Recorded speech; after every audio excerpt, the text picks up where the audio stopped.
पिछले भाग में आपने देखा माता सती ने भगवान शिव के अपमान से व्यथित होकर योगाग्नि में अपनी देह त्याग दी। लेकिन क्या आप जानते हैं भगवान विष्णु ने ऐसा क्या किया कि 51 शक्तिपीठों की स्थापना हुई? आइए जानते हैं। माता सती के देह त्याग के बाद भगवान शिव उनके पार्थिव शरीर को अपनी भुजाओं में लेकर विलाप करते हुए तीनों लोक में विचरण करने लगे। उनका शोक इतना गहरा था कि वे तांडव करने लगे। उनकी प्रत्येक कदम धरती पर ऐसे पड़े कि धरती कांप उठी, पर्वत हिलने लगे और समस्त सृष्टि का संतुलन डगमगाने लगा। देवताओं ने समझ लिया कि यदि यह तांडव अधिक समय तक चला तो सृष्टि का विनाश निश्चित है। तब सभी देवता भगवान विष्णु के पास पहुंचे और प्रार्थना की, हे प्रभु, केवल आप ही हम पर पड़े इस संकट को दूर कर सकते हैं। नमस्कार, मैं हूँ अमिता।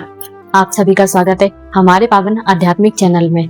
यदि आपको सनातन धर्म की शास्त्रों पर आधारित ऐसी ही कथा पसंद है तो फॉलो करना ना भूलें। भगवान विष्णु जानते थे कि भगवान शिव को बलपूर्वक रोकना तो संभव नहीं है, इसलिए उन्होंने एक दिव्य सुदर्शन चक्र का स्मरण किया।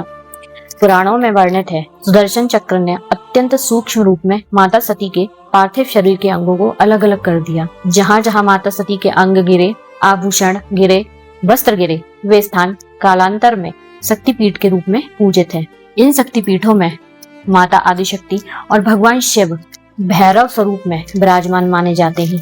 इसलिए प्रत्येक शक्तिपीठ में शक्ति और शिव दोनों की उपासना का विशेष महत्व है।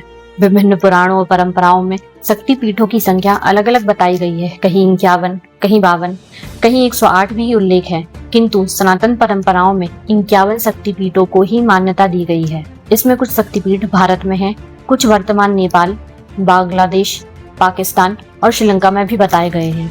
इन सभी शक्तिपीठों में एक ऐसा स्थान भी है जिस शक्ति का सबसे रहस्यमयी और अत्यंत पूजनीय साधना भूमि माना जाता है। वह है असम के नीलांचल पर्वत पर स्थित माता कामाख्या शक्तिपीठ। मान्यता यह भी है कि वहां पर माता सती का योनि भाग गिरा था। इसी कारण यह स्थान सृजन शक्ति, मातृत्व और आदि शक्ति के महान प्रतीक के रूप में पूजित है।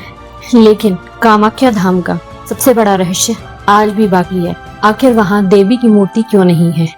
अम्बुबाची मेले का वास्तविक महत्व क्या है? हर साल लाखों श्रद्धालु वहां पर क्यों पहुंचते हैं? अगले भाग में हम केवल कामाख्या शक्तिपीठ की अद्भुत कथा के बारे में जानेंगे। अगर आप यह सीरीज मिस नहीं करना चाहते हैं तो हमसे जुड़े रहें। जय मां शक्ति, हर हर महादेव।